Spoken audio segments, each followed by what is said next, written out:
Brandon in Arizona. Wow, it sounds like you're in a wind tunnel. Are you there? Sounds like I'm in a wind tunnel again, huh? Hold on, let me do this. Ooh. Better? Way better. I like it. My apologies. That's all good. You called before, right? We talked a couple times. I don't know if you remember. I'm the guy that my position is that prophecy proves that God is real and that Jesus is God. I had no idea about that, so I'm anxious to hear how this pans out. Well, I'm anxious to see how this is different from the last call. Yeah, you don't get to just repeat the same argument. You have to give us something new, something fresh, something that will make us go,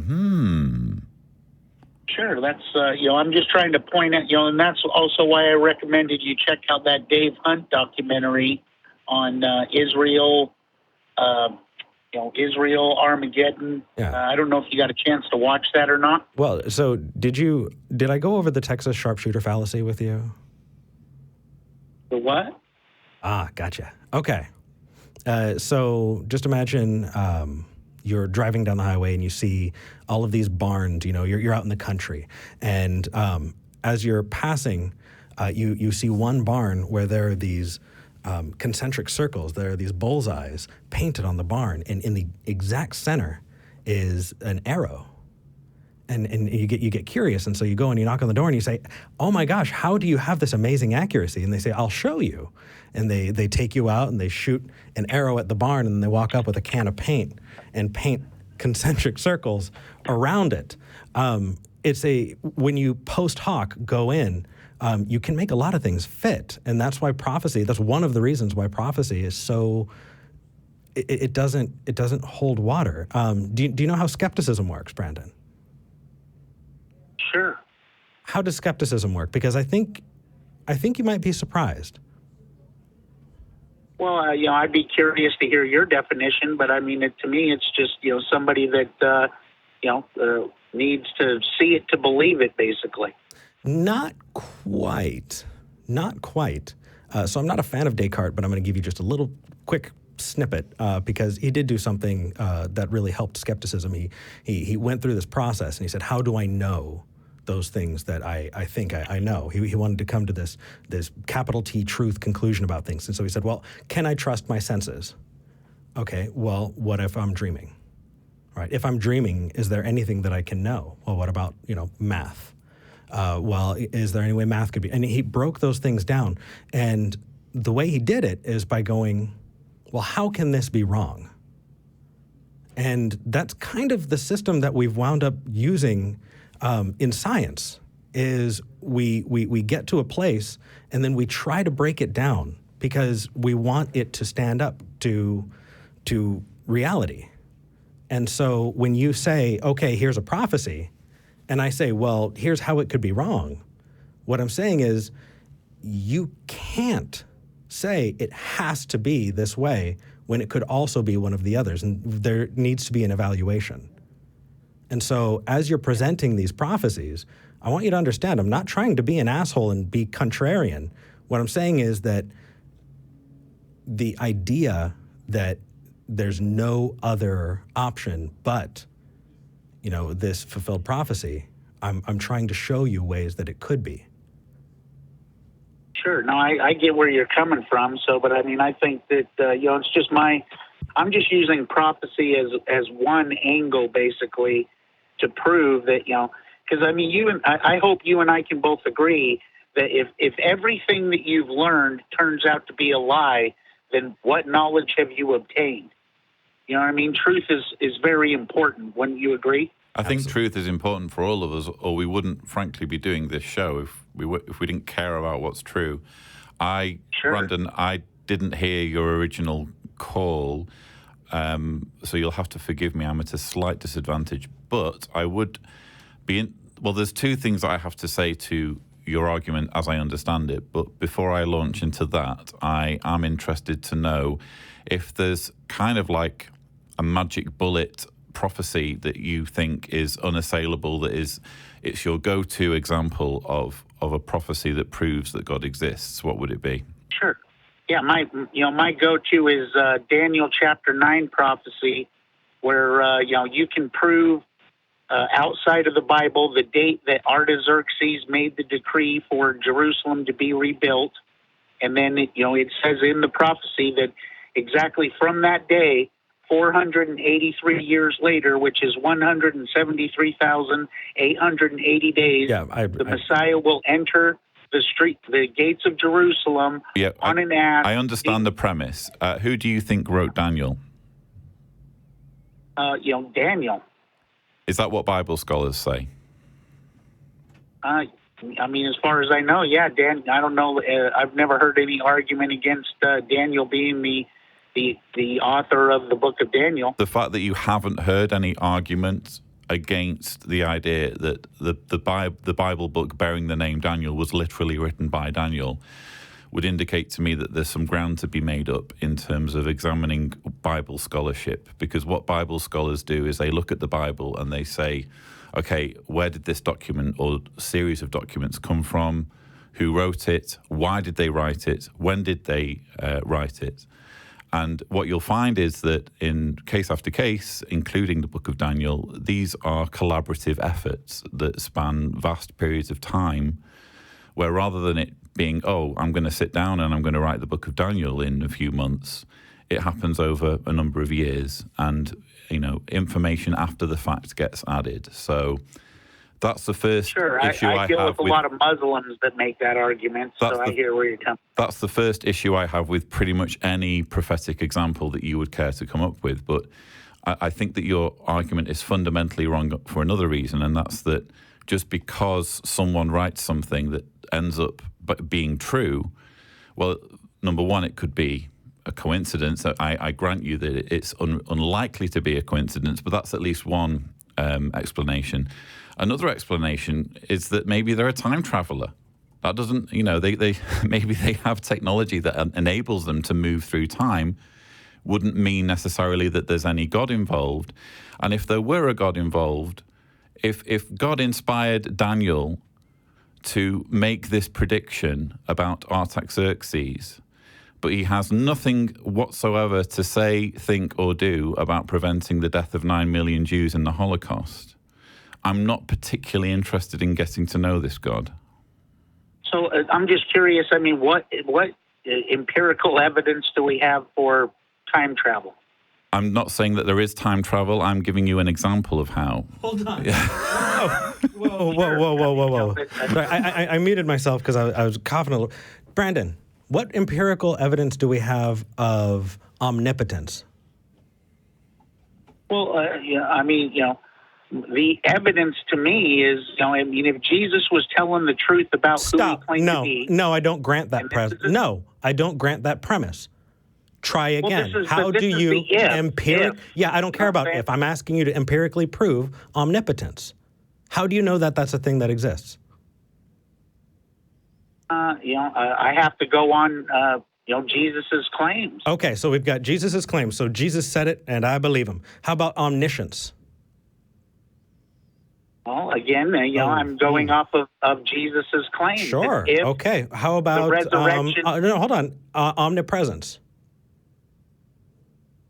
Omnibenevolence.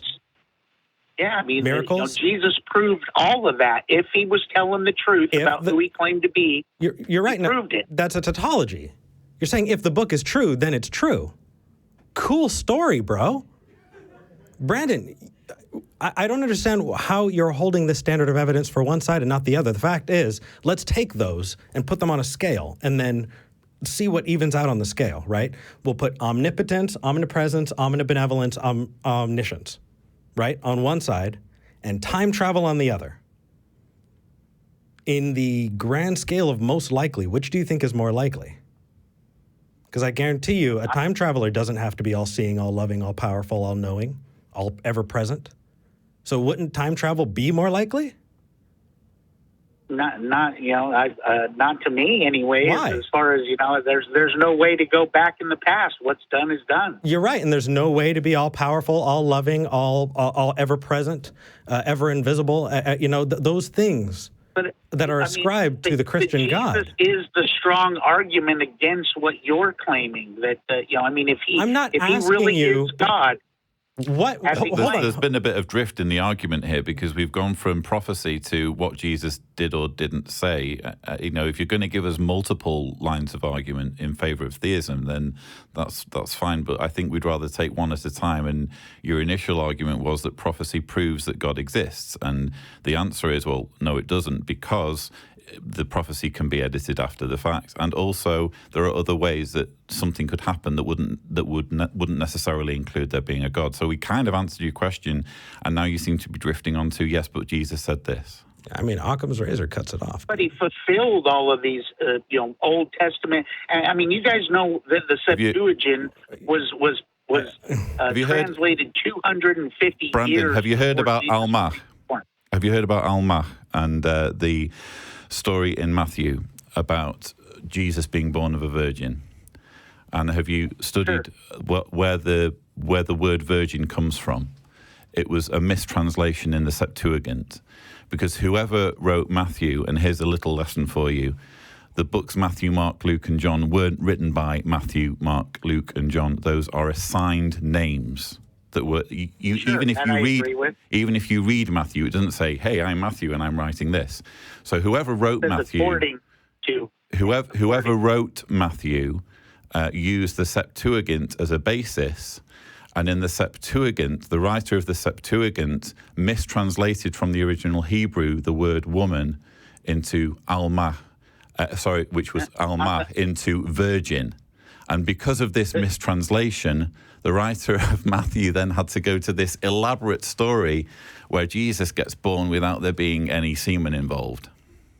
Well, the King James Bible was not translated from the Septuagint. In fact, King James... I'm not talking about that. I'm talking about the way that Matthew was written. Whoever wrote Matthew, and it wasn't Matthew, but whoever wrote Matthew was basing what they were writing on the Septuagint. And your argument was that, Jesus fulfilled all these prophecies. And here you have a clear example, if you apply Bible scholarship and higher criticism, which quite frankly it seems you are not versed in. There are clear examples when you study the actual words of the writers coming up with ways in which Jesus had fulfilled prophecies. It's kind of a clue when it actually says in the book, Jesus did this so that this prophecy would be fulfilled. Jesus did this so that this prophecy would be fulfilled. Doesn't that make you a little bit suspicious that maybe, just maybe, they're making it all up just to tick a few boxes that were made for them by whoever wrote the Hebrew scriptures? And incidentally, we know more about the writers of the Hebrew scriptures than we know about the writers of the Greek scriptures. These guys are ghosts. We don't know anything about who wrote them. And so for you to be hinging all of these arguments on a literalistic interpretation of the Bible, which seems to be devoid of any understanding of Bible scholarship, it can be a bit frustrating. Well, I mean, I do have some understanding of Bible scholarship, and I agree. In the New Testament, the gospel according to Matthew, according to Mark, according to Luke, I do agree. Those were not, directly written by Matthew, Mark, Luke, and John. So, I'm not arguing with you there. But now, when it comes to Old Testament scriptures, now we're talking about a different animal here. We're again straying a little bit. So your initial argument was prophecy proves that God exists. We gave you an example of how that's not true of the Old Testament, and then you start giving us examples in the New Testament, and I give you an example of how that's not true either. So you seem to just kind of be prevaricating a little bit at this point. I feel we've answered the question. Well, then tell me, what do you think the probability or possibility of Jesus fulfilling the prophecy of Daniel chapter 9 to the exact day, 173,000? There's an excellent probability. There's an excellent probability if some unknown dude gets to write whatever the hell they want and not be identified, and they can write after the fact. There are infinite possibilities for that sort of thing to happen. Well, scholars say that it was. I don't think you really know what scholars say. 600 years before Jesus was even born. I'm not convinced you know that much about what scholars say on this. But with that, Brandon, that is the exact thing that you called about last time. So here's what I'm going to do. I'm going to leave the door open for you to call back. But if it hasn't, but if you haven't shown that you haven't listened, and at least given it some due consideration, you will not be allowed to call back. That is your homework. I hope that you pick it up, because I'd love to have more conversations than how did you know when you were told exactly that. You were given that more than once. I'd love for you to actively listen, Brandon. Yeah, I mean, I don't feel that your reply is, I obviously, because it doesn't back up your conclusion. So we're going to move on. I hope that you check it out. I hope to hear back from you. That is the prerequisite that I'm popping on you, though. You are not allowed to talk to us again until you can actually give us something new, something different, and show that you've listened. Because we need to give other callers a chance to come in. You can't just have the same argument again and again. Let's keep things fresh. It's the same reason Altangelo is banned from this show. Yeah. I'm working on being banned. I'll get there eventually. Brandon, take care, all right, man. Very good, man. I just don't find your answer acceptable. But I would be Obviously. very surprised if you did. Take care. How did that feel? That was very interesting. Right? It's actually, there's a lot of similarities here to talking to JWs, that same kind of sense of taking things very literally and not considering nuance and the possibility that maybe scholars know more about this than, their pastor knows. So, yeah, it's a shame. Well, and there are appeals to the they. Yeah. They want you to do this. And it's just not, it just doesn't get us anywhere. I do feel for Brandon, though. I think that there's sincerity there. And Absolutely. I would go as far as to say that we're all equally interested in what's true and what's not true. I think Brandon's going to get more answers when he broadens his list of resources than simply what his pastor's telling him. I disagree with you. Oh. I do. And so I agree with you in the honesty part of it. I think he's reaching into his toolbox and pulling out a faulty tool. Now, that said, I do absolutely feel that there are a lot of people who dedicate their lives to a thing. And, it's this idea of the sunk cost fallacy, right? That you can sink so much into it that it's just easier to find ways to back up your own claims than to try and accept and wrap your head around. One of the most awkward conversations I ever had was with somebody who said that they spoke in tongues at church. And so I was talking to them, and they were being honest and open with me. And I said, so I don't think that's happening. So how do you think that looks for me? If there's no angel possessing you and speaking through you, the thing you're doing, and he just stopped and he got pale, and you saw the the blue screen, and restart, and it took a little bit. But you know what? I would go to the whole, my approach to that sort of thing would be, assuming you're right, of what possible use would this be? What functional reason could there be for making someone speak gibberish? It doesn't fulfill any functional role, Well, I absolutely agree. Yeah. But it's the idea of not wanting to investigate it because that might mean that you've been rather silly. You're emotionally invested in it being true. I think that's what you're saying. Yeah. So.